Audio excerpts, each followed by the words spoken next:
This is the Breakfast Leadership Podcast. Boundaries or burnout, you make the choice.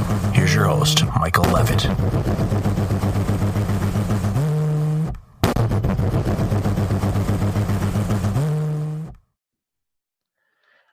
Welcome back. I got Morgan Kling on the line. Morgan, how are you?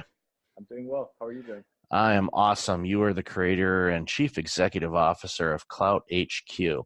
So what does that organization do? And, why did you launch the business? Yeah, so Clout HQ is basically an influencer platform that is built to make it easier for brands to find and connect with the people that are leading in the thought leadership area of whatever the interest category of people who are buying their products are. So for example, like shoe brands might want to reach out to people who are like real sneakerheads on Instagram. Cloud HQ is basically an easy way that they can punch in those interests to the platform, find the people that are leading the new trends in that industry, and then easily connect with them and start a conversation about how potentially they could collaborate with them to promote the brand, and just find a natural way to have a working relationship together. So both sides of the party can leave with something more than maybe they came with in the beginning. And that's crucial, I think, because especially in the online space, and I want to talk about launching an online business and what that's like, and some of the lessons that you've learned in it. It's crucial. But when it comes to branding and really getting your message out there, there's so many organizations that are out there that are trying to discover their brand, and then they do come up with something that they feel, okay, this is a good brand. It resonates with the creator, and they feel that the consumer will buy into it and all of that. But getting that influencer component to it, and getting people to actually see it in the sea of everything that we have access to, is a huge challenge for many people. Definitely. Yeah, I think a lot of people get really excited about their business idea or whatever services that they're offering to a new industry. And oftentimes people can just find it tiring to have to go out and tell everybody how amazing their platform is or how amazing their new business is. So just being able to find other people who have already built a foundation of credibility and trust with an audience just makes it so much easier to share a message and to share an idea around how to, better clean your sneakers when, I don't know, you walk through a mud puddle or something like that. Like there's so many different areas where people are looking for solutions. And because everybody is being inundated with information from 90 million blogs on the internet, and everybody has an opinion about something. So being able to really quickly connect with the people that are most trusted in the industry has been something that I've found really valuable for my businesses. And then some of the clients that I've worked with are also finding that very valuable, just to be able to connect with those people and collaborate. It's crucial because when you can connect with somebody, like you said, that has already kind of blazed the path a little bit, it allows you to, take the right steps to get your business to grow to where you want it to grow. Anybody that listens to my show knows that I am not a fan of shortcuts, because oftentimes you end up missing steps and then you have to go back and correct them, or it minimizes the impact that your product or service has because you didn't do everything that needed to be done in order for it to truly do what it needed to do. So connecting with influencers and those that have gone the path before you and learned from some mistakes that they made is crucial in basically expediting the potential success of your own business and platform. Yeah, I mean, all these influencers have already spent the time to cultivate relationships. So I see kind of like buying time back for not necessarily like a shortcut, but just connecting with the people that have already established themselves as somebody that an audience can trust for whatever topic it might be. Yeah, no, I agree. So launching a business, obviously you launched this organization and you've done a ton of work in that space. And what are some of the lessons that you've learned along the way in launching an online business? And I'm really interested in hearing, how you were able to do it and still, enjoy the fruits of your labor and go out and do things and live your life away from a keyboard.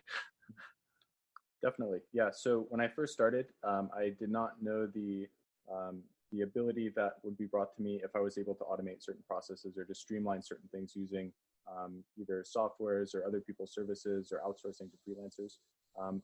When I first built my first agency, it was really quickly up to me to basically manage all of the day-to-day functions and working with clients, managing relationships, working with the influencers, booking posts. It was a lot of data entry. It was a lot of manual work of just keeping things organized and keeping track of certain things. And for the first 3 months, I was able to do that, but it was basically me working 12 hours a day. I worked like 120 days straight with no days off, just constantly trying to manage these different clients that I was working with. And then finally, I connected with a software developer, and he had mentioned to me like, hey, I think a lot of this stuff could be automated. If you'd like me to build a software for you to do this, I think you could really double your productivity pretty quickly. And so I took his advice, and I ended up hiring that person to build an internal software for the agency that I was managing.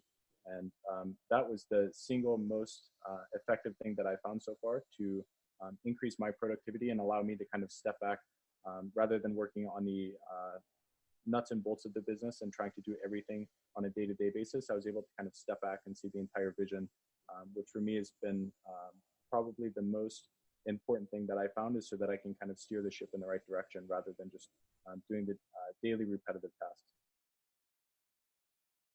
And I'm a big fan of automating things and streamlining things. I've got a certification in lean. Now it was in the healthcare space, but it was something that Deming created when he and General MacArthur went to Japan after World War II and helped Toyota rebuild their infrastructure, and they followed that just-in-time inventory and how to really do things efficiently, where there's not a lot of waste, and automate things as best as you can, because when you do that and you have tools that will do a lot of the mechanisms for you, it allows you to focus your time and energy on the things that only you can do.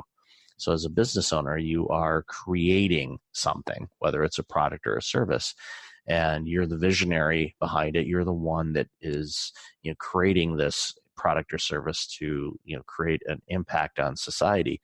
And if there are things that you can automate, so you can focus more of your attention on the actual product and service and not be bogged down with funnels or automatic responses or email management or CRM management or anything like that, it makes such a huge difference, because again, it frees up your time to focus on the creativity, and more importantly, gives you those times where you can get your nights and weekends back, because many solopreneurs and entrepreneurs, they're bootstrapping things, they're working their day job still, and they're working at night and weekends on their own business. And at the end of it, they finally reach success, and then they're too tired to actually enjoy, what their business is doing, or it grew to such a scale where it's unmanageable, and they're like, oh, how in the world am I going to be able to do this? So I like to joke, they traded their 9 to 5 to the 9 to midnight job, and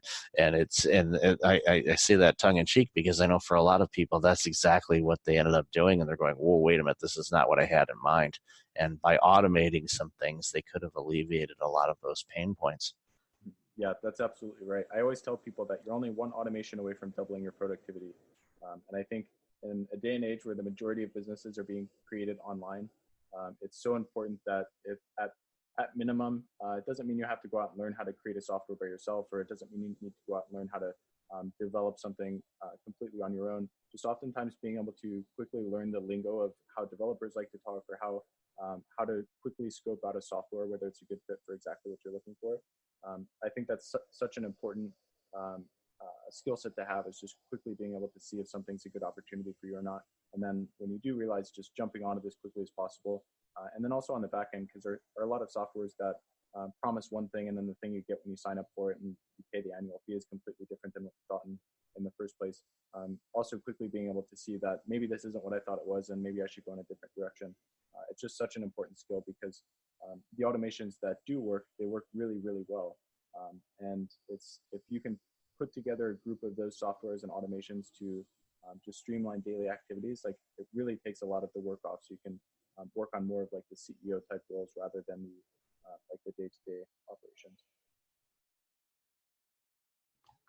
And with that, it again, there's so many things, and I know you will share some stories on some tools that you've used that help you do your automation and streamline things.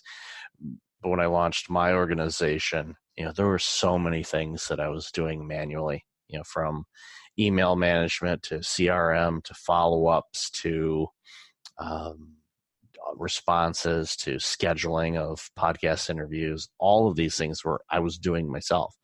And it got to the point, and podcast editing, you name it, everything I was doing myself.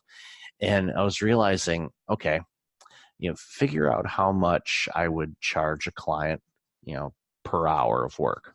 So what's my hourly rate if I broke it down that way. So I knew what that number was. And then I'd ask myself, okay, would I pay that amount per hour to do, for somebody to do what I'm doing right now?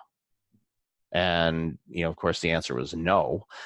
So I said, okay, then I need to fire myself and offload this to something else, or find a tool or technique that can help me, cut this time down tremendously so I can focus on the things that only I can do. And when I started doing that, it was amazing how much productivity I gained and how much further along things grew when I automated things. Definitely. I see where you're coming from with that. It's been one of the biggest values in my business as well, is just being willing to adopt a new software, a new automation, or just really like taking a step back for a second, like really being brutally honest with yourself of would I pay somebody else to do this? Like, is this actually worth the time that I feel like it, like the value I could contribute in other areas of the business? And I think for me, at least, that's been a huge inflection point where I've like any time that I can pinpoint like a measurable growth in either professional life or business or new subscribers or revenue or anything like that. It always comes down to one moment where I was just brutally honest with myself about is this something that I should be working on myself, or is it something that I can either outsource or automate using either somebody else's platform, or that I can have somebody build specifically for the case that I need it for. So I'm curious, what are some of your favorite tools that you've used to help automate, the work that you do? Yeah, so it all started with Google Sheets actually.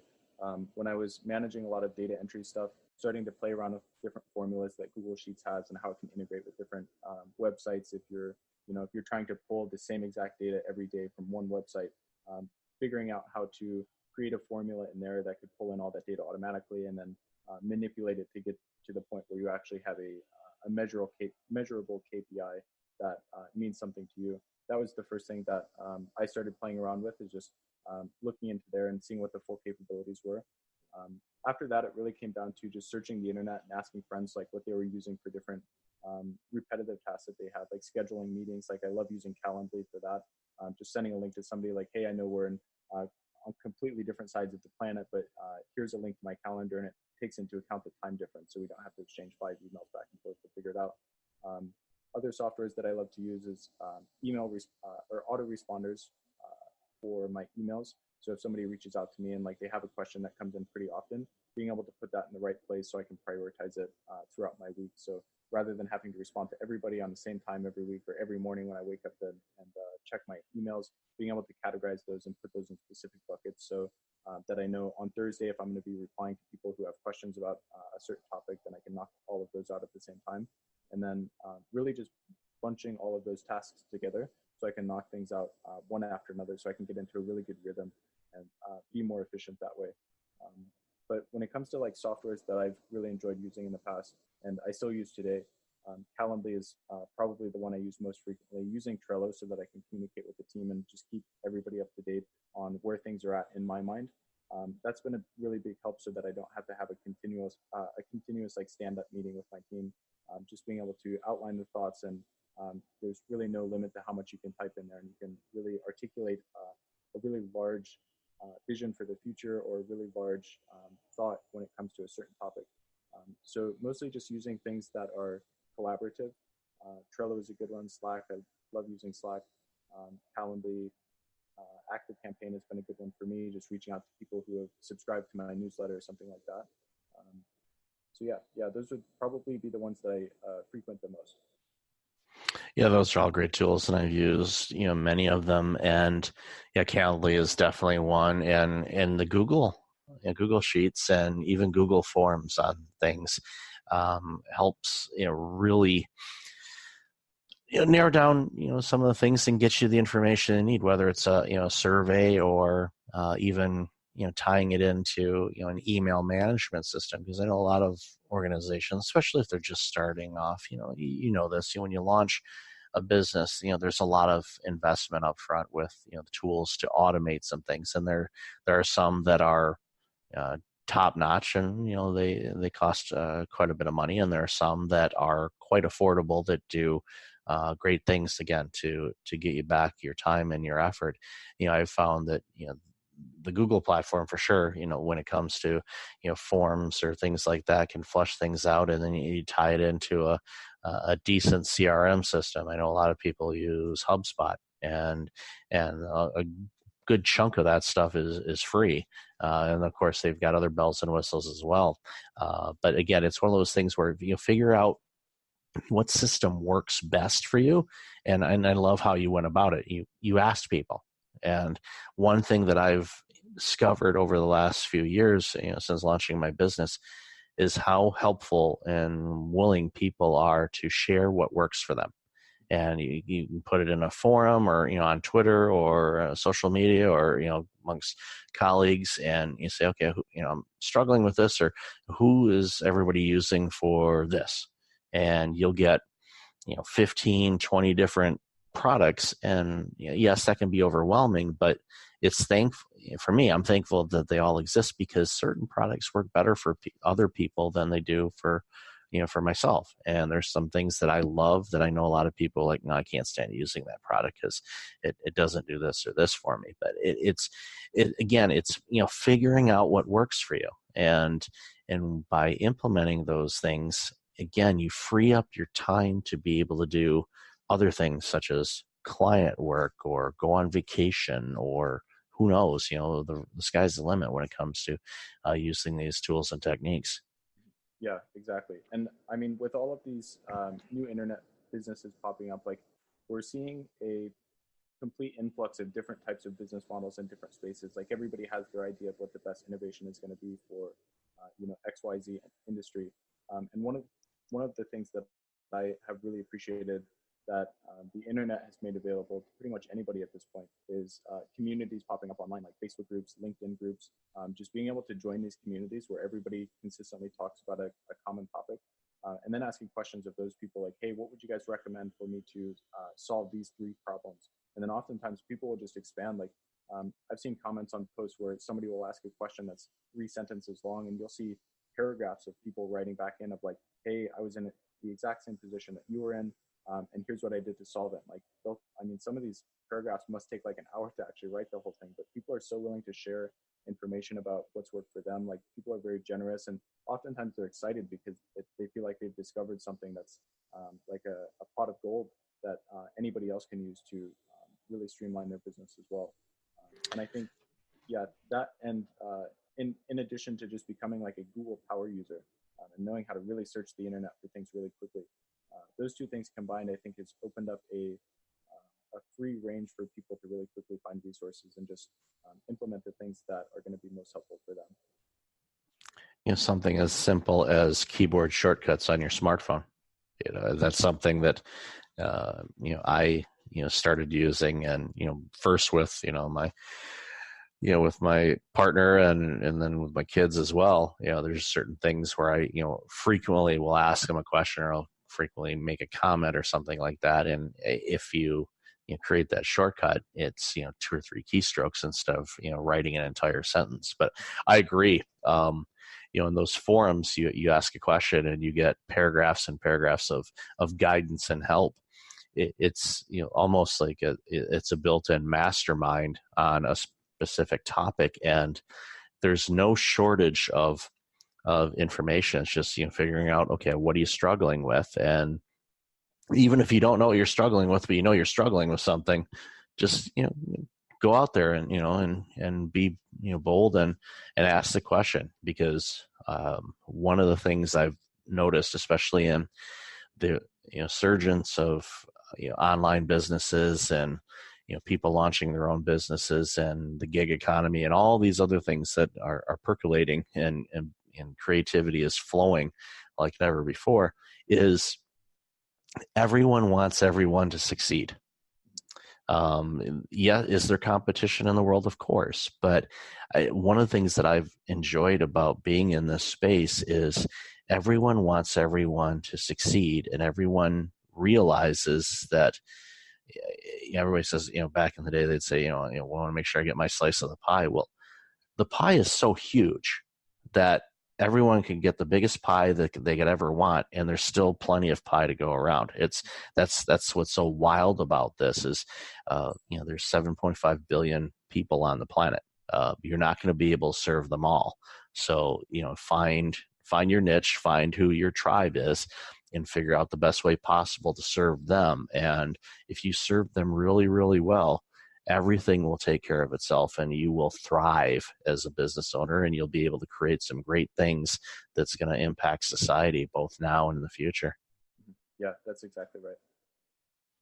So after you launched your business and everything's growing and all that stuff, what surprised you, and what were some things that kind of shocked you as you launched the business and figuring out the automation tools and all that? I know you alluded to on how helpful everybody is, but what else? Was there something else that kind of took you by surprise as you were growing your business? Yeah, definitely. I think one of the biggest surprises that I found that people were trying to pound into my head the entire time I was creating my first business and just starting to grow and learning the ropes of what it meant to actually service clients and manage a business and all of the things that come along with that is the clarity of thinking that comes from just spending time doing nothing and just like staring at the sky or hanging out outside or just really relaxing and just going into a mode of just free thought has been a really huge, valuable thing that I've started implementing into my daily life.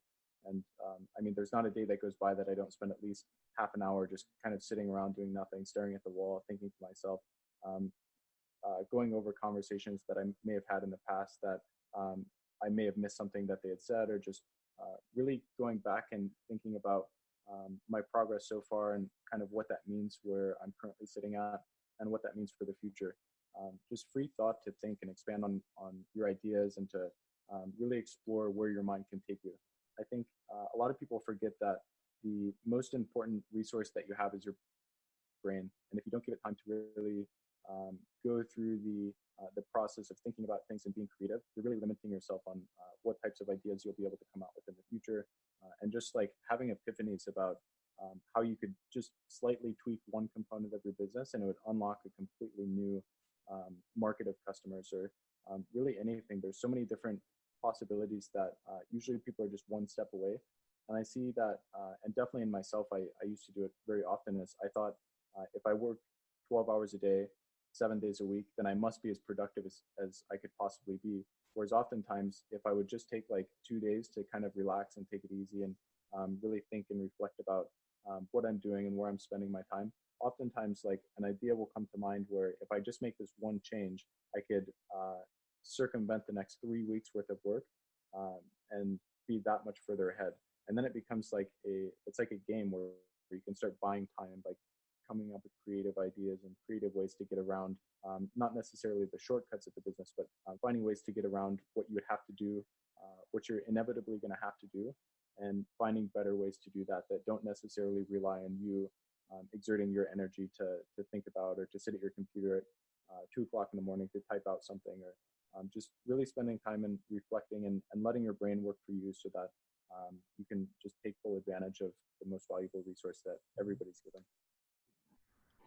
Yeah, it's time is such a fleeting thing, and even with how fast this particular year is going, I'm amazed as how much faster time's going. And when that happens, you want to spend your time on things that are actually being productive. I'm not saying responding to a client isn't productive, but if there are mechanisms, and I was going to say this before, I think it's awesome that you batch your work based on the types of work that you want to do. Have a theme for your days. That's something that I do, and it took me a while to figure that out. But I realized that certain times and certain days work better for me when I'm working on a particular task or a situation.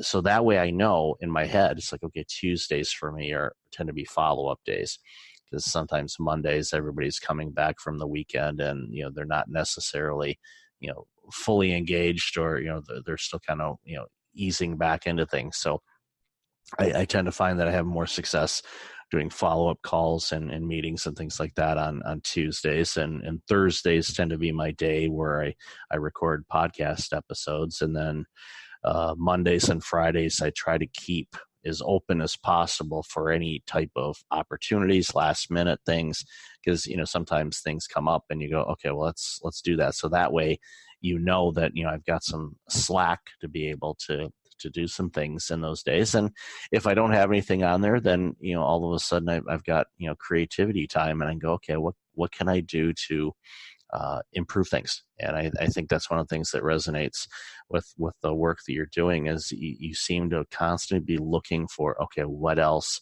is out there? Is there something that could do this better than what I have right now? Because otherwise, as we know, there's certain tools and things that people have used in the past, and unfortunately those organizations don't survive, and all of a sudden you're going, okay, I can't use that anymore. Now what am I going to do?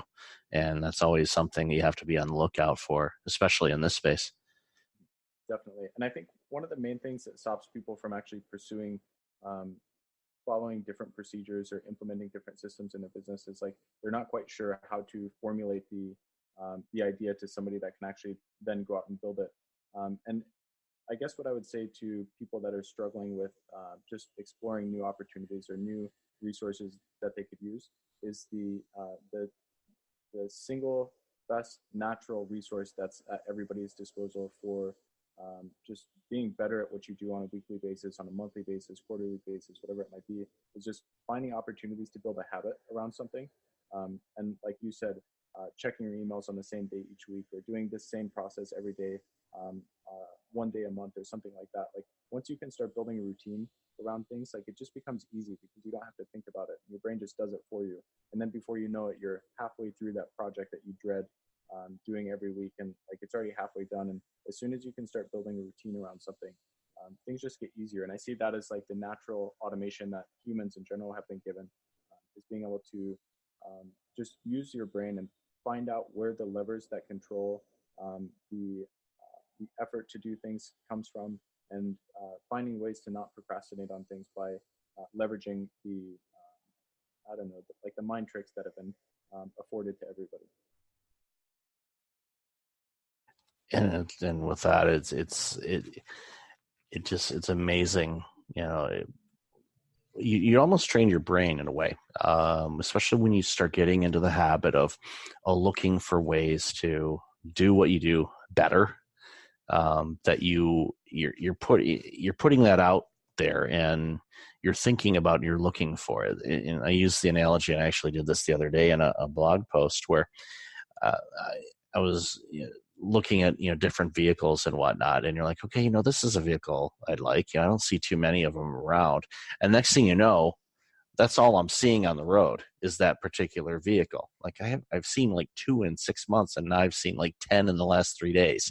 And so it's one of those things, once you start, training your focus on what you're looking for as far as a tool or a better way to do something, you're becoming more aware of what's out there, and it really makes a huge difference in being able to find those efficiencies in life. So again, you can get back, that time to do things that you really, really enjoy doing. Not that, working on your business and doing things and helping customers out isn't something you find fulfillment out of, but there's a time for work and there's a time for play. And if we can maximize on the playtime, it just makes our lives even more rich. Absolutely. So where can people find out more about you and the awesome work that you're doing?